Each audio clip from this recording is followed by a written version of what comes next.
Sa pagkonsulta ni Carmina sa isang psychic, nakumpirma ang kinatatakutan niya.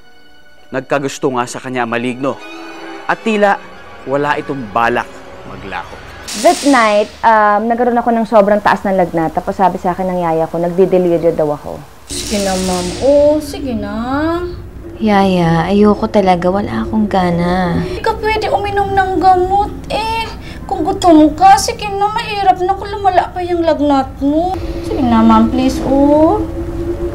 Oh. Oh, sige pa. Ayoko na. Ayoko na talaga, yaya. Sige na nga. Oh, ito, oh. Inumin mo na lang to. Oh. Oh.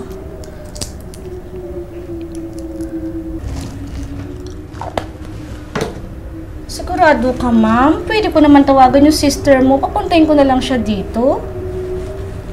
Yaya, huwag mo nang abalahin pa yung pamilya ko. Tsaka isa pa baka hindi naman sila maniwala sa akin eh. Sige na nga, kunin ko lang ang thermometer, ha?